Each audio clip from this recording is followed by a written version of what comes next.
প্রাপ্তবয়স্ক ছেলে থাকলেও কোনো ছেলেরই বিয়ে করার কোনো অনুমতি নেই। নিজের একমাত্র ছেলের ঘরে কোনো সন্তান না হওয়ায় দাদা পার্ক বোগাম একজন কবিরাজের কাছে যান এবং সেখান থেকে তিনি জানতে পারেন তার ছেলে 4টি পুত্র সন্তান হবে। খবরটা পেয়ে তো বোগাম খুশিতে গদগদ অবস্থা। তখনই সেই কবিরাজ জানায় একটি শর্তের কথা। শর্ত কি জিজ্ঞাসা করতেই কবিরাজ বলে 4টি পুত্রকে আজীবনই অবিবাহিত থাকতে হবে। যদি শর্ত মানতে না পারে তাহলে সেই পুত্রদের মৃত্যু হবে। বিষয়টি শুনে পার্ক বোগামের তো চোখ মুখ শুকিয়ে গেল, কিন্তু নিজের অঢেল সম্পত্তির দিকে তাকিয়ে তিনি শর্তে রাজি হয়ে যায়। বর্তমানে বিরাট বড় প্রাচীর ঘেরা বাড়িতে সকালবেলা বিকট আওয়াজের অ্যালার্ম বাজতে সবাই অনিচ্ছা সত্ত্বেও ঘুম থেকে ওঠে। বাড়িতে পার্ক বোগাম ছাড়াও তার 4 নাতি রয়েছে, তবে ওনার ছেলে আর ছেলের বউ কয়েক বছর আগে রোড অ্যাক্সিডেন্টে মারা যায়। 4 নাতির মধ্যে আরেন সবথেকে বড়। পড়ালেখায় মাত্রাতিরিক্ত ভালো, কিন্তু যে জিনিস তার হাতে যায় তাই সে ভেঙে ফেলে। দ্বিতীয়তে সুগা, খুবই চুপচাপ আর গম্ভীর স্বভাবের। জীবনে তার কাজ আর ঘুম বাদে আর কোনো উদ্দেশ্য নেই। 3 নম্বরে হবি, যে কিনা পুরো বাড়ির মধ্যে সবচেয়ে বেশি রসিক মানুষ। বেশ ভালো মনে, তবে মাঝে মাঝে কবি কবি ভাব চলে আসে নিজের মধ্যে। আর সবার ছোট হলো জাঙ্কুক। ইনি হলেন বদরাগী, ছোট হলো ভাবসাব, যেন সবার বড়। দেখতে অনেকটা হিরোর মতো, বেশ হ্যান্ডসাম। আর এনার কথা ছোট জায়গায় পোষাবে না, কাজে কর্মে সব দিক দিয়ে শয়তানের মামাতো ভাই।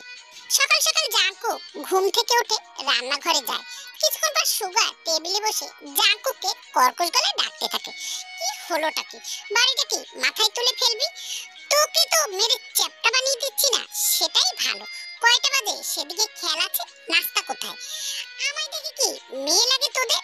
এরকম অর্ডার অন্য কোথায় গিয়ে দেখাস।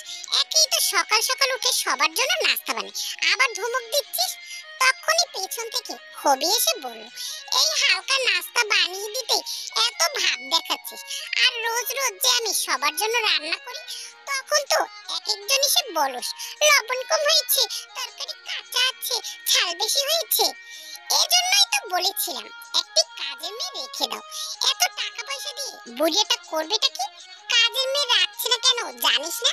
কাজের মেয়ে রাখলে নাকি আমরা নিজেকে ধরে রাখতে পারবো না। বলি বিয়ে করতে মানা, বাসর করতে তো নয়। জাঙ্কুকে এরকম কথা শুনে দুশিরে উপর থেকে কেউ একজন চিৎকার দিয়ে উঠলো। মুহূর্তে সবগুলো ভয়ে দাঁড়িয়ে পড়লো। ওই অসভ্য বাদরটাকে কান ধরে আমার কাছে নিয়ে আইতো। কিন্তু দাদার কথা মতো কেউই আর জাঙ্কুকের কান ধরলো না। দেখলি বুড়িয়া, তোমার যৌবনের তালা লেগে গেছে, এখন আমার দলে ভারী। দাদা কিছু বলতে নেবে তখনই জাঙ্কুকের কানটা শক্ত করে চেপে ধরলো আরেন। তুই আমার আবার কান ধরছিস কেন ভাইয়া? দাদা বাঁকা হেসে, দলটা ভারী তাই না? ও কি বলেছে দাদা? ও বলেছে যে বিয়ে করা মানা হলেও বাসর করা মানা না। কথাটা শুনে আরেন ভেবাচাকা খেয়ে যায়। ওকে বকছো কেন তোমরা? ছোট মানুষ, বুঝতে পারিনি তাই বলে ফেলেছে। রাখো তোমার ছোট, যা বলেছি বুঝেই বলেছি। বুড়ি কি নিজের যৌবন আমাদের মতো কাটিয়েছে? উনি তো তখন রাসলীলা করেছে।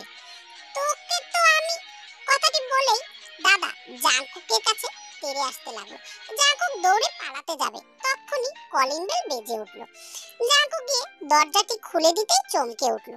একটা মেয়ে এসেছে, দেখে মনে হচ্ছে বয়স 18 হবে। জাঙ্কুক চোখগুলো বড় বড় করে বলল, মেয়ে? কি হলো জাঙ্কুক, মেমা করছিস কেন? আমাদের বাড়িতে মেয়ে? কি? সবাই হুড়মুড় করে দরজার দিকে এগিয়ে যায়। কে তুমি? কে তুমি নীলাঞ্জনা? চোখ দুটো টানা টানা। চুপ করো সবাই। এই মেয়ে, কে তুমি? আরে এতগুলো সেই সেই মাল একই বাড়িতে, বাহ! মাল? আরে এই মাল সেই মাল না, আমি তো বলতে চাইছি তোমরা সবাই সেই হ্যান্ডসাম, বিশেষ করে এই ইয়ং ছেলেটা। কার দিকে আঙুল তাক করছো? উনি তো আমাদের দাদু। কি বলছো? উনি তো আমার বয়সী মনে হচ্ছে। দাদার মুখটা টুসটুসে লাল হয়ে গেল। জাঙ্কুক মুখ কুঁচকে বলল, এই চুপ! কে তুমি? দেখে তো মনে হচ্ছে ভদ্রবেশী চোর। কি? আমি চোর? চোর নয় তো কি?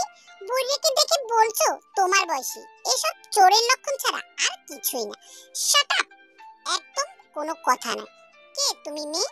ইয়া, tell me what's your name baby. No মানে আই মিন লেডি। জাঙ্কুক কর্কশ কণ্ঠে বলে উঠল, কি হলো, বলো না কেন তোমার নাম পরিচয়। নিশ্চয়ই আমায় বাইরে কোথাও দেখেছে আর এখানে চলে এসেছে, এজন্যই তো বলে ছেলেদের এত বেশি হ্যান্ডসাম হতে নেই। মেয়েটি চোখ মুখ কুঁচকে বলল, এক একজনের এক এক রকম প্রশ্ন, কারটার উত্তর দেই বলুন তো। এক এক রকম ভাবে বললেও প্রশ্নটা একই, নাম কি, পরিচয় কি। বলি মেয়েদের সাথে কথা বলার কায়দা জানেন না আপনি, আসার পর থেকে শুধু ঝগড়াই করে যাচ্ছেন। ওনাকে দেখুন কেমন নরম স্বরে কথা বলে, কিভাবে মায়াবী নয়নে তাকায়। বুইড়ের তো মায়াবী তাকানো হঠাৎ আসলো কোথা থেকে? এই যে ইঁদুরের লেজ, ফেসবুকের পেজ, একদম ঢপ দেওয়ার চেষ্টা করবে না, আসল মতলব বলো। এরকম রসকস শুকিয়ে যাওয়া বুইড়ের মধ্যে এত টান উত্তেজনা বাড়াতে হবে না। এই বাদর, চুপ থাক। তুমি বলো তো, তুমি কে আর কি চাও আমাদের কাছে? আহ, কথা শুনে মনটা জুড়িয়ে গেল। কি সুরেলা পোলাপ। আমার নাম তে, পাশের কলেজে ভর্তি হয়েছি। বাহ বাহ, এটা তো খুব ভালো কথা। পাশের কলেজে ভর্তি হয়েছো বলে কি পুরো এলাকা ভিক্ষা চাইতে এসেছো? জাঙ্কুক, চুপ থাক তো। তা পথ কি ক্লিয়ার? না না মানে রাস্তা কি ক্লিয়ার? আমিও কলেজে যাব তো তাই জিজ্ঞাসা করলাম। ওহে ছোকরা, সবাই সামনে বের করো না তোমার মুখরা। আসলে একটা কথা বলার ছিল আপনাদের, না ওই ইয়ং হ্যান্ডসাম কি। হ্যাঁ বলো, কি বলবে? আসলে আমাদের কলেজের হোস্টেলে সিট খালি নেই। এখন আমাদের তো নিজেদের শহর থেকে এত দূরে রোজ রোজ আসা সম্ভব না। যদি একটু, এই তো আয়া উঠ পাহাড়কে নিচে, সেই না চোরের মতো চেহারা, মতলব তো ভালো হওয়ার কথা না? কি ওর কথা তুমি শোনো না? কি প্রয়োজন থাকা, নাকি থাকা খাওয়া? না মানে আসলে থাকার সঙ্গে তো খাওয়াও থাকবে তাই না? হ্যাঁ, থাকার সঙ্গে খাওয়া আর খাওয়ার সঙ্গে বাথরুম সবকিছুই লাগবে। দেখুন আপনি কিন্তু বেশি বলছেন। ওই হ্যালো, এটা আমাদের বাড়ি, আমি বলবো নাকি তো আপনার জামাই এসে বলবে? আর এখানে থাকতে হলে 1 মাসের অগ্রিম টাকা দিতে হবে। টাকা? অবশ্যই টাকা। এরকম না হলে ব্যবসা চলবে কি করে? জাঙ্কুক ফিসফিসিয়ে বলল, এতগুলো ছেলের মধ্যে একা থাকতে ভয় করবে না? এখানে কিন্তু একজনও বিবাহিত নয়। ওই মিস্টার ডুগডুগি, আমি একা নই। কি? তাহলে কি পুরো কলেজ এখানে নিয়ে এসেছো? না মানে আমার আরো 4জন বন্ধু আছে, ওরাও এখানে থাকবে। জিওপের মুখটা লাল হয়ে গেল, কারণ ফ্ল্যাটিং করার জন্য এখন 5টি মেয়ে পেয়ে গেছে। দেখি সরুন তো। কথাটি বলেই জাঙ্কুক বেরিয়ে যেতে নিলে দেখে বাড়ির সামনে সেই মেয়েগুলো দাঁড়িয়ে আছে। জাঙ্কুক দৌড়ে আবার বাড়ির ভিতর ঢুকে আসলো। কি হলো রে জাঙ্কুক? ভাইরে ওই মেয়েগুলো। মেয়ে দেখে এত রিয়াক্ট করার কি হলো? ওরাই তো বাড়ির রমণী, আমরা তো রিয়াক্ট করবই বুঝে। আমাদের তো বিয়েতে অ্যালার্জি আছে। দাদা সব মেয়েদের ভিতরে আসতে বললেন। অবশেষে সিদ্ধান্ত নিয়েছে দাদু মেয়েরা দোরুমে থাকবে। আরেন সকালবেলা ঝামেলা করে রুমে চলে গিয়েছিল, সে এত কিছু জানে না। সকালে ড্রয়িং রুম দিকে যেতেই সামনে হঠাৎ একটি মেয়েকে দেখে কেঁপে ওঠে। সে কি, আপনি এরকম কেন করছেন? মির্গিরও কাছে নাকি? হু আর ইউ, এখানে কি করছে? ভূত! আরেনের চিৎকার শুনে সবাই দৌড়ে এসলো। কি হলো রে ভাই? ভূত! আহ, ভূত কোথায়? কি রে ভাই, আমি জিন্দা মানুষ। এই মেয়েকে দেখে ভয় পাচ্ছ? আরে এরা তো আমাদের দাদুর কি? সবকিছু খুলে বলল যে হোক। ও আচ্ছা, হ্যালো সিস, বোন। ছ্যাঃ। অন্যদিকে জাঙ্কুক দাদার রুমের সামনে গিয়ে, ভিতরে আছো বুইরা? তুই আমার রুমের সামনে কি করিস? দূর হ এখান থেকে। জাঙ্কুক দুষ্ট হাসি দিয়ে, দূর তো হবই। যেই ভয় বাড়িতে কাজের মেয়ে আনো নাই, সেই ভয়টা এবার তুমি নিজেই নিয়ে এলে। বলে না খাল কেটে কুমির চাষ। আমরা 4টা ছেলে আর ওরা 5টা মেয়ে। উফ, জমি ক্ষীর। কথাটি বলে জাঙ্কুক ভোদর দেয়। এদিকে দাদু তো মহা টেনশনে পড়ে যায়। আরামের কাহিনীটা জিন পুরো খুলে বলল বাকি 4জনের কাছে। বলে রাখা ভালো, এখানে ওরা 5জনই ফ্রেন্ড। ওদের নাম যথাক্রমে তে, জিমিন, জিন, আয়ু। আর আরেকজন যে কিনা তের বড় বোন রোজ। ওরা সবাই একসাথেই থাকে। এই গ্রুপের লিডার বলা যেতে পারে তেকে। সবার ছোট কিন্তু হাবভাব যেন নেতা। জিমিন হলো ঝগড়ায় বেশ পটু। কথা বলতে বেশি পছন্দ করলেও ওর মুখ থেকে সবসময় উচিত কথাই বের হয়। আয়ু একটু লজ্জাবতী, কিন্তু পুরুষ মানুষের সামনে একেবারে কথা বের হয় না। নিজেকে বিশ্ব সুন্দরী ভাবা জিন খুবই সুন্দর আর পরিপাটি স্বভাবের মেয়ে। আর রোজ হচ্ছে কিছুটা রাগী কিন্তু রান্না বান্না সেরা, আর এখানে সবার থেকে বড়। আমার তো মনে হয় এখানে আমাদের রাজত্ব কায়েম করা সহজই হবে রে আপু। সবগুলোকে বোকা বানাতে হবে। আমার মনে হয় না তা সহজ হবে। ওরা 4 জন আর আমরা 5 জন। ওদেরকে নিজের মায়াজালে ফাঁসিয়ে উষ্টা মেরে এখান থেকে বের করার দায়িত্ব আমার। প্রেম, আমি ওসবের মধ্যে নেই ভাই। তুই থাকবি, তোর বাপ না না সরি তোর আঙ্কেলও থাকবে। আরে ভয় পাস না বেবি, ওদেরকে সত্যি সত্যি ভালোবাসতে যাচ্ছি নাকি আমরা? আরে ওরা যদি আগে থেকে বিবাহিত থাকে? আরে না, শুনলি না, ওরা বিবাহিত নয়। আচ্ছা মানলাম, কিন্তু কে কোন বাল না মানে মালটাকে নিবি সেটাই তো ডিসাইড করতে হবে। এটা তো একটা মহা বিপদ। আচ্ছা আমি ভাগ করে দেব, কেমন? ওকে। এদিকে ওদের দরজার আড়ালে দাঁড়িয়ে আছে জাঙ্কুক, সুগা আর জেহো। ওরা কি গোল পাকাচ্ছে বলতো? এভাবে 5টা মাথা এক করে কি এত প্ল্যান করছে? নিশ্চয়ই আমাদের বাড়ির সবকিছু চুরি করে নিয়ে যাওয়ার প্ল্যান করছে। দেখতেই এক একটাকে সুন্দরী চোর মনে হচ্ছে। সুন্দরী না, বান্দরী। তখনই রুম থেকে রোজ বলে ওঠে, তোরা যে ওদেরকে নিজের প্রেমের ফাঁদে ফেলে সবকিছু লোড করতে চাস, যদি ওরা বুঝে নেয় তখন? তে দৌড়ে এসে রোজের মুখ চেপে ধরে। আপু করছিসটা কি? দেয়ালেরও কান আছে। ওই 4টে হুতুম পেঁচা বুঝতে পারলে তো কিছু করবে। ওদের দেখেই মনে হয় হাবাগোবা। জাঙ্কুক হবি হা করে দাঁড়িয়ে রইল। এরা মেয়ে নাকি ডাকাত? কি সাংঘাতিক মহিলা! এক্ষুনি দাদাকে গিয়ে সবকিছু খুলে বলতে হবে। জাঙ্কুক জেহবকে আটকে রেখে সবকিছু খুলে ফেললেও ওই বুইড়ার মগজে আমাদের কথা ঢোকানো যাবে না। শালা মেয়েবাজ বুইড়া আমাদের রাখছে রসে ভরা বোতলে ঢাকনা লাগিয়ে, আর নিজে রসহীন অঙ্গে উত্তেজনা বাড়াচ্ছে। তখনই আয়ু ফিসফিসানি শুনতে পেয়ে সবাইকে বলতে লাগলো, এই দরজার পাশে কেউ আছে। এটা বুঝতে পেরে জাঙ্কুক, সুগা আর জেহব দৌড়ে পালায় সেখান থেকে। তে বাইরে এসে কাউকে দেখতে না পেয়ে বলতে লাগলো, কই কেউ নেই তো। জাঙ্কুক, সুগা আর জেহবকে এভাবে দৌড়ে আসতে দেখে আরেন জিজ্ঞাসা করলো, কি রে কি হলো, এভাবে দৌড়াচ্ছিস কেন? আমার মতো ভূত দেখেছিস নাকি? তারপরে জাঙ্কুক আরেনকে সবকিছু খুলে বলল। কি? এক্ষুনি দাদুকে বলতে হবে, কোনো লাভ নেই। তার চেয়ে এমন কিছু করতে হবে যাতে সাপও মরে আর লাঠিও না ভাঙে। ওহে ছাওয়াল, মারিও না সাপ, না হলে অকারণে হইব তোমার পাপ। চুপ থাক কবি রবীন্দ্রনাথ দাস। কথা হলো এখন আমাদের ওদের তালে তাল মিলাতে হবে, আর ওদের প্ল্যানকে ওদের উপরে প্রয়োগ করতে হবে। আচ্ছা এই কথা, তাহলে তুই শুধু দেখ জাঙ্কুক, তোর ভাইরা কি মারাত্মক লেভেলে অভিনয় করতে পারে। আমি তো এসবে এক্সপার্ট, কিন্তু প্রবলেম হলো সুগাকে নিয়ে। শালা যে রুক্ষ, না জানি কখন থাপ্পড় মেরে বসে। সেই দিক আমি সামলে নেব। তখনই কাকে সামলে নিবি তুই? দাদা সব শুনে নেয়নি তো? সামলে তো আমি কত কিছুই নিতে পারি বুইড়া, তুমি খালি তাকিয়ে তাকিয়ে দেখবে। তে বলে দেওয়া অনুযায়ী সবাই সবার পার্টনারকে পটাতে শুরু করে দেয়। সবাই টেবিলে বসে খাবার খাচ্ছিল। তখনই জিন এসে বলল, হাই হ্যান্ডসাম। হ্যান্ডসাম কথাটি শুনে আরেন তো পুরো লাল হয়ে গেল, কিন্তু তেদের প্ল্যানের কথা আগে থেকে জানার কারণে নিজেকে সামলে নেয়। জি বলেন, আমি আপনার সাথে একটু করতে চাই। আরেন সহ বাকি সবাই ভিমড়ি খেয়ে ওঠে। করতে চাই মানে? তোমারও কি আছে নাকি? মাইন্ডটা ঠিক করুন আপনি।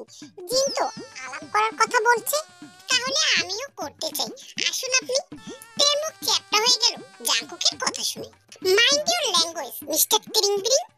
তিরিং বিরিং সেটা আবার কি? কেন নিজেদের নামও কি এখন ভুলে গেছেন? তাছাড়া উনি একটু ঝগড়ুটে তিরিং বিরিং করে বেশি। আপনাকে দেখে মনে হচ্ছে নরম মনে। শালিকে ঢপটাই না দিচ্ছে। আর আপনাদের দেখে তো ঝগড়ায় পিএইচডি করা মনে হচ্ছে মিসেস চচ্চড়ি। আমাদের কি নামে ডাকলেন মুখটা একদম বাকিয়ে দেবো বলে দিলাম। এক্সকিউজ মি, আমাদের বাড়িতে দাঁড়িয়ে আমাদের সাথে গুন্ডামি দেখাচ্ছ? আমাদের রূপ দেখে এটা ভেবো না যে আমরা ভদ্র, একদম পিটি চ্যাপটা করে দেব। কি? এদিকে তের কপালে চার পাঁচটা চিন্তার ছাপ স্পষ্ট। হঠাৎ রোজ বলে উঠলো, এসব কি ঝামেলা করছো তোমরা? আমি দুঃখিত ওদের হয়ে, প্লিজ আপনারা কিছু মনে করবেন না। যাক, একজন তো ভালো মানুষ, সরি ভালো মেয়ে পাওয়া গেল। আসলে আমরাও অনেক বেশি সরি আপনাদের মতো শান্ত মানুষদের রাগিয়ে দেওয়ার জন্য। তের কথা শুনে জাঙ্কুক ভুরু বাঁকিয়ে তাকালো। এ তো দেখি ভূতের মুখে রাম নাম, নিশ্চয়ই এই কটকটি কিছু প্ল্যান করছে। ইটস ওকে, আসলে একই বাড়িতে থাকবো, এভাবে ঝগড়া করে কি হবে? তার চেয়ে ভালো আমরা একসাথে করতে পারি, আই মিন গল্প। আপনার মনে হয় না আপনারা সবকিছুতেই কড়াকড়ি একটু বেশি টানছেন? আরে না না, চলুন না পরিচিত হই। আপনাদের তো চিনি আমরা, উড়ে এসে জোরে বসা পাবলিক। আরে কি বলছেন স্যার, আমাদের সবার কিছু ভালো গুণ আছে আর কি, সেটাই বলতে চাইছিল জিমি। হঠাৎ স্যার, তে লজ্জা পাওয়ার ভঙ্গিতে বলল, আপনাকে দেখে স্যার স্যার মনে হয়। ওই হ্যালো, এসব ঢপ অন্য কোথাও গিয়ে দিও কেমন? আমাদের দাদা আছে, ওনার কাছে বলতে পারো। ওনার সবকিছুই অনেক নরম, তাড়াতাড়ি গলে যাবে। জাঙ্কুকের এত তেতো তেতো কথার মধ্যেও যখন তে কিছুই বলল না, তখন জাঙ্কুকদেরও বুঝতে বাকি নেই তেরা তাদের প্ল্যান মতোই এগোচ্ছে। আচ্ছা বলুন, এমন কি গুণ আছে আপনাদের সবার? আসলে আমরা সবাই দেখাতে খুব বেশি ভালোবাসি, আই মিন মানবতা। ও আচ্ছা, আর আমি তো মেলে রাখতে খুব পছন্দ করি, আই মিন বই। আমি তো প্রতি রাতেই ইউজ করি, I mean skin care cream. আর আমি তো লাগাতে বেশি পছন্দ করি, মিন্স চট থাপ্পড়। আর আমি ছন্দে তালে তালে করতে পছন্দ করি, আই মিন রান্না বান্না।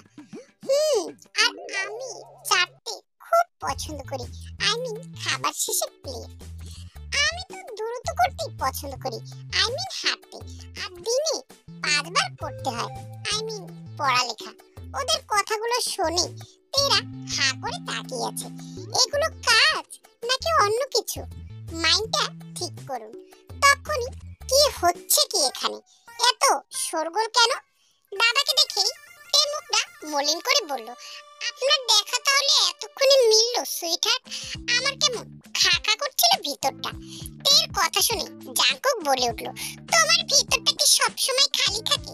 এই খাও আর এই পটি করে দাও। দাদা তখনই জুতাটা ছুঁড়ে মারলো জাঙ্কুকের উপরে। দাদা, এটা কি হলো? তুমি জাঙ্কুককে কেন মারলে? ওই শয়তান বদের হাড্ডিটার সঙ্গে কি হাত মিলাচ্ছিস সুগা? শুনছিস না এই কোমল কোমল মেয়েদের সাথে কি করে অভদ্রতা ভাবে কথা বলছে? সুগা চোখ বড় বড় করে মনে মনে বলল, কোমল আর এই মেয়েগুলো? বাহ, তাহলে তো জাঙ্কুক ঠিকই বলেছিল। এই বুইড়া আমাদের কোনো কথাই শুনবে না কখনো। ওই বুইড়া এক পা তো অলরেডি কবরে চলে গেছে, আরেক পা কবরস্থান থেকে বেশি দূরে রাখতে যেও না, না হলে পা দুটো দুদিকে চলে যাবে। ঠিক এসব কিভাবে কথা বলছেন আপনি এই মানুষটাকে নিয়ে? উনি নিশ্চয়ই মনের দিক দিয়ে অনেক বড়, না হলে এতক্ষণ আমায় বাড়ি থেকে বের করে দিত। কি নরম মনের মানুষ! হায় আল্লাহ, আমি এই মানুষটাকে দেখে এত পাগল হয়ে যাচ্ছি কেন? জাঙ্কুক এবার রেগে গিয়েছে। দেখতেই চোরের মতো লাগছে, আবার বুদ্ধিটাও কলকাতার সিরিয়ালের কুটনি বুড়িদের মতো। আমার সাথে পাঙ্গা নিতে এসো না মামুনি, একেবারে হাতে হেরিকেন ধরিয়ে দেব। আমি তোকে ভিক্ষার থালি ধরিয়ে দেব বেয়াদব। দাদা, আমার ছোট ভাইকে দিয়ে করাতে চাইও না ভিক্ষা। ওই বুড়ো বাকি 6 ভাইয়ে ধৈর্যে নিও না তুমি পরীক্ষা। জাঙ্কুক মিথ্যে চোখ মুছতে মুছতে বলল, জীবনের প্রথমবার তোর কবিতা দিলে এসে লাগলো রে ভাই। খামোশ, এটা হলো আমার নিজের টাকার বাড়ি। তোমাদের 4 ভাইকে যেতে হবে এই বাড়ি ছাড়ি। এই মেয়েদের তো আমি এক্ষুনি দেখে নেব, আমিও দেখে নেব। জাঙ্কুককে কথা শুনে মানে আমাদেরকেও কথা শোনায়। এক্ষুনি এই মেয়েদেরকে পাচারকারী হাতে তুলে দিচ্ছি, দাঁড়াও। বিয়ের কুষ্টি কিলাই। মেয়েরা যদি এরকম হয় তাহলে জীবনে বিয়েই করব না। এদিকে পরিস্থিতি খারাপ দেখে তে মনে মনে ভাবতে লাগলো, বিষয় তো গুলিয়ে পাকিয়ে গেল। অতি চালাকের গলায় দড়ি না পড়ে যায়, আমার কিছু একটা করতে হবে। তের ভাবনার মধ্যে দাদা বলে উঠলো, তুমি এত টেনশন করছো কেন সুইটি? ওদের কথায় ভয় পাওয়ার কোনো দরকার নেই তোমার। এবার কিন্তু খারাপ হচ্ছে দাদা। কেন কেন? তোমার রাগ নতুন করে গজালো কি করে? আরেক চোখ বড় বড় করে তাকায়। আমাদের অবিবাহিত রাখার বুঝি এই মতলব তোমার?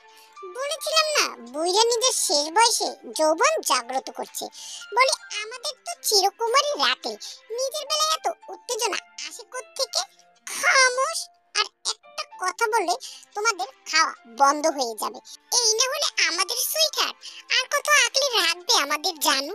জানু? দাদা তো লজ্জায় টুসটুসে লাল হয়ে যাচ্ছে। ততক্ষণে জাঙ্কুকের মাথায় অন্য কিছু শয়তানি বুদ্ধি চলছে। আচ্ছা, আমাদের এখন যে যার রুমে যাওয়া উচিত। রাত অনেক হয়েছে তো তাই। সেটা কি করে হয় সুইট দাদিমা? ও কি করে আপনার দাদিমা হয়? দেখতে কি বুড়ি মনে হচ্ছে আপনার কাছে? তে প্রশ্নোত্তর দৃষ্টিতে তাকায় জাঙ্কুকের দিকে। ওর বুঝতে বাকি নেই জাঙ্কুক কিছু একটা গোল পাকাচ্ছে। কি হচ্ছে বদের হাড্ডি? এত কথা শুনিও কি তোর সাহেস্তা হয়নি? আমি তো চিরদিন এরকম দাদা যান, তবে আজ অনেক বড় ভালো কাজ করতে চলেছি। এই জন্য তোমার আমায় মাথায় তুলে রাখতে মন চাইবে বইরা। সবাই কৌতূহলী দৃষ্টিতে জাঙ্কুকের দিকে তাকায়। কি হলো রে সুগা? কি বলবে জাঙ্কুক? আমিও তো বুঝতে পারছি না। আচ্ছা আচ্ছা, তা শুনি কি এমন বলবেন আপনি? যেহেতু দীর্ঘদিন আমাদের বাড়িতে কোনো মেয়ে নেই, আমাদের 4 ভাইয়েরও বিয়ের অনুমতি নেই, যার কারণবশত আমরা কখনো বিয়ে করতে পারবো না। আর কোনো মেয়েও এই বাড়িতে আসবে না। এই বাড়িতে তো একজন রমণীর প্রয়োজন, তাই না? তোমার মতো একজন তরতাজা যুবক থাকতে মেয়ের অভাব হওয়ারও কথা না। দেখো না, এই মেয়ে মানে তে আসার পর থেকে তোমার উপরে ফিদা। বলতে গেলে ও তোমায় দেখলে মরে যায় এমন। এজন্যই আমার মতে তোমাদের দুজনকে এক করে দেওয়াই উত্তম। না জানি কখন তোমার মন অন্য কোনো মেয়ের উপরে চলে না যায়, তখন এই বেচারি তের কি হবে বলো তো? জাঙ্কুকের কথায় তে ভিমরি খেয়ে উঠলো। সবাই একসাথে বলে উঠলো, কি কি বলছিস সেগুলো জাঙ্কুক? এগুলো কি ধরনের আহাম্মকের কথাবার্তা জাঙ্কুক? এটাই ঠিক কথা দাদা। তোমাদের ভালোবাসা তো অমর করার মতো। তোমাদের এক করার কথা বলে জাঙ্কুক তো পুরো জীবনে পাপের প্রায়শ্চিত্ত করে নিল। হ্যাঁ হ্যাঁ, আমারও পানি বেরিয়ে গেল চোখ থেকে। পাগল নাকি আপনি? এই বুইয়া, না মানে এই সুইট ছেলের সাথে আমাদের কি করে বিয়ে হতে পারে? এসব কি ফাজলামো হচ্ছে শুনি? এই যে একদম চুপ থাকুন। আপনি বলুন তে দাদিমা, আপনি আসার পর থেকে দাদাকে দেখে কি বলেছিলেন? আপনার সমবয়সী, তার উপর ওনার কথায় ওনার ব্যবহার সবকিছু আপনাকে টানে। বলেছিলেন কিনা? তে আমতা আমতা করে বলল, না মানে হ্যাঁ। তাহলে এই টানকে মন অবধি নিয়ে আসলাম আমি। আজ রাতেই আপনাদের বিয়ে হবে, আর আজকে রাতেই বাসর। কি? জি, এটাই হবে। কথাটি বলে জাঙ্কুক একটি দুষ্ট হাসি দিয়ে বাড়ি থেকে বেরিয়ে যায়। দাদাও কিছু না বলে নিজের রুমে চলে যায়। বিষয়টা পুরো আলু ভর্তা হয়ে যাবে যে তাতে মোটো আন্দাজ করতে পারেনি। একটি রুমে বসে আছে তে, আর তার চারপাশে দাঁড়িয়েছে বাকি 4 জন। কি হলো এটা? শেষ পর্যন্ত কিনা একটা বুইড়ার সাথে। আমি তো ভাবছি তে কি করে কবুল বলবে আর কি করে বাসর ঘরে যাবে। আর আমার চিন্তা হলো ওই বুইড়া কি পারবে আর তে কি নিতে পারবে? কিছু বলছিস না কেন তে? বেশি কষ্ট হচ্ছে? না না, আমি তো মহা খুশি। শালি, তোদের জন্য এত কিছু করে এখন আমি নিজেই ফাঁসে গেছি মান কাছে পাই। ওই শালা খরগোশের বাচ্চা আমারে পুরো নাজেহাল করে দিল। এখন তো দেখছি ওদের কাছে আমাদের সাহায্য নিতে হবে, না হলে দাদার কাছে আমাদের সলচাতুরি সব ফাঁস হয়ে যাবে। কিন্তু সাহায্য তো নেব, ওরা কি আমাদের কথা শুনবে? এবার আমাদের একজন একজন করে ওদের কাছে গিয়ে কিছুটা ইমোশনাল হয়ে বিষয়টা ক্লিয়ার করতে হবে। তাহলে একজন একজন করে যাও, যাকে যাকে যেভাবে সিলেক্ট করে দিয়েছি ওই নিয়মেই যাও। সবাই চলে গেল। আসতে পারি? আপনি আসলে বলতে চাইছিলাম যে আজ যে বলতে চাইছেন প্রতিদিন তো করতে চান। আরামের কথা শুনে জিন ভেবাচাকা খেয়ে গেল। আমার এখানে এখন কোনো কড়াকড়ি চলবে না, আমি এখন বই পড়ে ব্যস্ত আছি। কি? আরে আর কিছু না বলে দরজাটি লাগিয়ে দিল। এদিকে সুগার রুমে যেতে জিমিন সাহস পাচ্ছে না, কখন জানি চড় মেরে বসে। হবি তো নিজে কবিতা লিখতে ব্যস্ত থাকায় দরজা আগেই লাগিয়ে রেখেছে আর কানে হেডফোন গুঁজে রেখেছে। তারপরও জিমিন বুকে সাহস নিয়ে সুগার রুমে গেল। আপনি রুমে কেন এসেছেন? কিছু কথা বলার ছিল আপনার সাথে। Don't try to flirting with me. সব জিনিসে এই সুগা চোখ রাখে না। রাগে গজগজ করতে করতে জিমিন সেখান থেকে বেরিয়ে আসে। এদিকে সবার কাহিনী দেখে তের অবস্থা আরো নাজেহাল হয়ে পড়লো। রোদ চিন্তিত সুরে বলল, এখন কি উপায়? এখন তো ওই শয়তান খরগোশের বাচ্চাকে ধরতে হবে। এবার যে আর কোনো উপায় নেই। কি? আমি যাব না ওই ঝগড়ুটির টিকটিকি খরগোশের বাচ্চার কাছে? যেতে তো হবেই। তে মুখটা চুপসে গেল তের। জাঙ্কুক মাত্রই বাড়ি ফিরেছে, কোথাও একটা গিয়েছিল। সবাই ভেবেছে জাঙ্কুক কাজে রাখতে গিয়েছে। তে দরজাটা হালকা মেলে দিতে দেখে রুমে কেউ নেই। নির্ভয় রুমে ঢুকে যেই ওয়াশরুমের সামনে গেল, ঠিক তখনই জাঙ্কুক ওয়াশরুম থেকে শুধুমাত্র একটি তাওয়ালে পরে বের হয়ে আসে। তাও তাওয়ালেটা পড়তে পড়তে বের হচ্ছে। না, আপনি চিৎকার করছেন কেন শুনি? আমার ইজ্জত, আমি চিৎকার করব না তো কি? তুমি চিৎকার করবে? তুমি কেন চিৎকার করলে? আমি কিছু দেখিনি, তাহলে চিৎকার কেন করলে? এমনি। এখানে কি চুরি করতে এসেছো শুনি? দেখুন, আমি কিন্তু চোর নই, নিতান্তই একজন ভদ্রসভ্য মানুষ। মা গো মা, আমি এখন পরিদের রাজ্যে এসে পড়লাম। মনে হয় ভুল করে ভুল পথে চলে এসেছি। তে করুণ সুরে বলল, একটা কথা বলতে এসেছিলাম। এত বলা বলি কি আছে? আজকে তো অনেক রাত হয়ে গেছে, তাই বিয়েটা আর বাসরটা আজ হতে পারবে না দাদিমা। এ নিয়ে মন খারাপ করে না, কাল সকালবেলা কাজী সাহেব আসবে। কেন এমন করছেন? দেখুন, আমি তো শুধু মজা করছিলাম দাদার সঙ্গে, এর মধ্যে বিয়ে কোত্থেকে আসলো? এখন কথা পাল্টালে চলবে না দাদিমা। তে মুখটা মলিন করে রুম থেকে বেরিয়ে যেতে নিলে, বাহ, এইবার একদম চোরের মামাতো বোন লাগছে। বলি, এই জাঙ্কুকের সঙ্গে পাঙ্গা নিতে মানা করেছিলাম না? তে চুপ করে রইল। আমি একটা শর্তে এই বিয়ে ভাঙতে পারি। বলুন, কি সেই শর্ত? সবার সামনে বলবো, আপনার একার সামনে বলার মতো বোকা আমি নই। নয়টা মাথা একটা রুমে জড়ো হলো। এভাবে ডাকলেন যে আমাদের?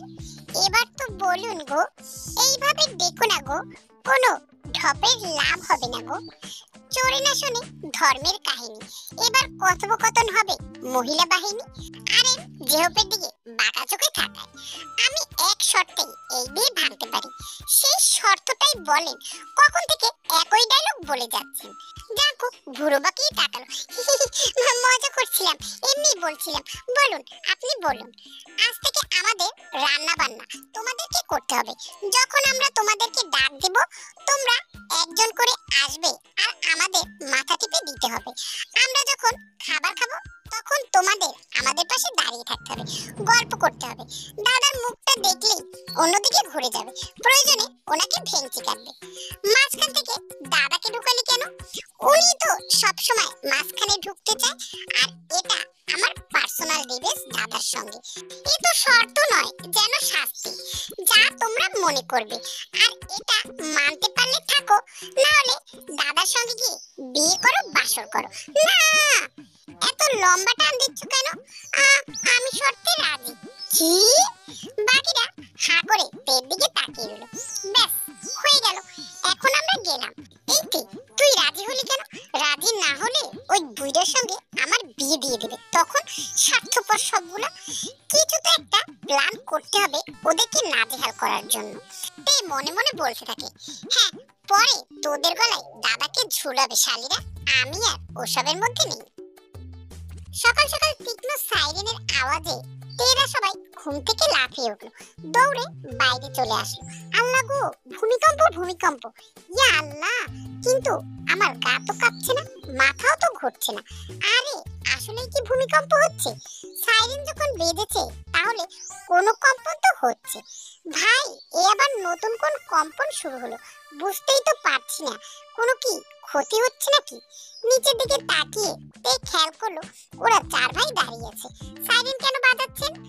আপনাদের কাজের প্রথম দিন, সেটা কি ভুলে গেছেন? মুহূর্তে সবার মুখ চুপসে গেল। বলি, এভাবে কাউকে ভয় দেখাতে হয় না, কাউকে উচিত নয়, কিন্তু আপনাদের দেখানো উচিত, আই মিন ভয়। সুগার এমন কথায় জিমি মনে মনে বলতে থাকে, একবার বাগে পাই সবকিছু নিংড়ে বের করব। দেখুন, এগুলো কিন্তু ঠিক হচ্ছে না। ইয়া আল্লাহ, কি মিষ্টি কণ্ঠ। না না, মানে এসব মিষ্টি মিষ্টি কথা বলে কোনো লাভ নেই, কাজ তো করতেই হবে। দেখুন, এসব খোলা জিনিস দেখার কোনো ইচ্ছে নেই আমাদের। কি, আপনি তো গুন্ডা করে কথা বলেন কেন দাদিমা? 15 মিনিটের ভিতরে নাস্তা রেডি হওয়া চাই, না হলে বাসর ঘর সাজাতে বেশি সময় লাগবে না আমার। কথাটি বলেই জাঙ্কুকরা সেখান থেকে চলে যায়। সুগা জাঙ্কুক যাবে অফিসে, এজন্য ওরা রেডি হতে শুরু করে। অন্যদিকে না, এখন আর এগুলো নেওয়া যাচ্ছে না। ওই বাদরের দলেদের চাহিদার স্পর্ধা দিন দিন বেড়েই চলেছে, কিছু তো ধামাকা করতেই হবে। হ্যাঁ, অতিরিক্ত বার বেড়ে গেছে, ওনাদেরকে একদম কেটে দেব, মানে পাংখা। তবে আর যাই করি, ওই বুইড়েটার নামও নেওয়া যাবে না। একটা তো বুদ্ধি বের করতে, এভাবে হেরে গেলে চলবে না। একটাই রাস্তা আছে। কি রাস্তা? ওদেরকে নিজেদের প্রেমের জালে ফাঁসিয়ে বশ করতে হবে, এছাড়া আর কোনো উপায় নেই। এ তো মহা মুশকিল কাজ। যেই ছেলেরা একটুখানি রুমে ঢুকতে দেয় না, তারা নাকি ওখানে ঢুকতে দেবে, মানে মনে আর কি। আজ তো নির্লজ্জের মতো মিথ্যে ভালোবাসা প্রকাশ করে দিতেই হবে। যাও, কিন্তু কোনো বিপদ ডেকে এনো না বোনেরা। অন্যদিকে এদের কি এখনো নাস্তা তৈরি হলো না? অফিসে লেট হয়ে যাচ্ছে যে। দেখেছিস রোজ এই জাঙ্কুক কি ঝটপট করে নাস্তা তৈরি করে ফেলতো। হ্যাঁ, এই জন্যই তো বলি, তুই থাকতে আমাদের আর রান্না বান্নার জন্য মেয়ে লাগবে না। আমার কেন জানি মনে হচ্ছে ওরা কোনো ছল চাতুরি করছে। যেরকম বলছিলাম এরকমই থাকবে সবাই। দেখি এই রমণীরা কি করে নিজেদের প্ল্যান সাকসেস করে। সেটার জন্য তুই কোনো টেনশন করিস না জাঙ্কুক, তোর এই বড় ভাইয়ের প্রতি আস্থা রাখ। হ্যাঁ, বাই এনি চান্স ওই মেয়েগুলো হ্যান্ডসাম বলে দেয়, তাহলে তো হয়েই গেল। শান্ত হও অবিবাহিত বালকেরা, অযথা ঝগড়া করে শুধু নিজেরাই খাবে মারা।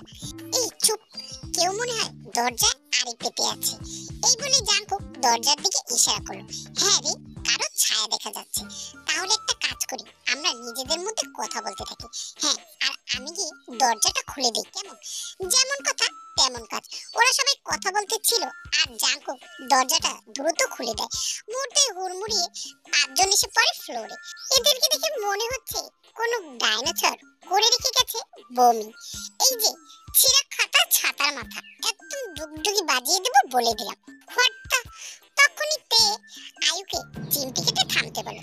আসলে আমরা নাস্তা নিয়ে আসছিলাম তো, আর ওই সময় আপনারা দরজা খুলে দিয়েছেন, তাই এরকম দুর্ঘটনা হয়ে গেছে। তাড়াতাড়ি দিন, পুরো 1 ঘন্টা পরে নাস্তা নিয়ে এলেন, বাসার ভাড়া 2% বাড়লো। আসলে আমরা কিছু বলতে এসেছিলাম। হ্যাঁ, বলতে চাওয়াটা তো ভালো, করতে চাওয়ার থেকে। আসলে আমরা আপনাদের প্রেমে পড়ে গেছি। মেয়ে হয়ে এসব কথা বলছি, ভাবতে পারছেন ভিতরে কতটা ভালোবাসা। ওরে আমার চুন্নি মায়াবতী রে, এত ভালোবাসা হঠাৎ কোত্থেকে এলো শুনি? আমরা তো মন থেকে কথাটা বললাম, আমরাও মন থেকে আপনাদের রিজেক্ট করলাম। কি এত বড় কথা? হ্যাঁ, একটু বড় করে বলে ফেলেছি। আমি বলেছি ইউ আর অল রিজেক্টেড। তেরা আর দাঁড়ায় না, মুখ ফুলিয়ে সেখান থেকে চলে আসে। অন্যদিকে মেয়েরা তো ভালোবেসে বলেছিল, কি দরকার ছিল রিজেক্ট করা? এমনিতেও 25 বছর ধরে সিঙ্গেল মরছে। এটা কিন্তু মন্দ বলিসনি। যে হোক, তোমরা কি এখন বিয়ের জন্য এসব মেয়েদের পক্ষ নিতে বলতেছো? এই জাঙ্কুকের দ্বারা এটা কখনোই সম্ভব না। এমনিতে ওই বুড়ি বেঁচে থাকতে আমাদের বিয়ে হচ্ছে না, তার উপরে এরকম মেয়েদেরকে বউ তো কখনোই বানাবো না, নো নেভার। সরি বাটারফ্লাই, পর্বটি এখানেই শেষ করলাম। পরবর্তী পর্বের জন্য অবশ্যই অপেক্ষা করবে। আর এই পর্বটি কেমন হলো অবশ্যই আমাকে কমেন্টে জানাবে। সবাই ভালো থেকো, দেখা হবে নেক্সট পর্বে। টাটা, আল্লাহ হাফেজ।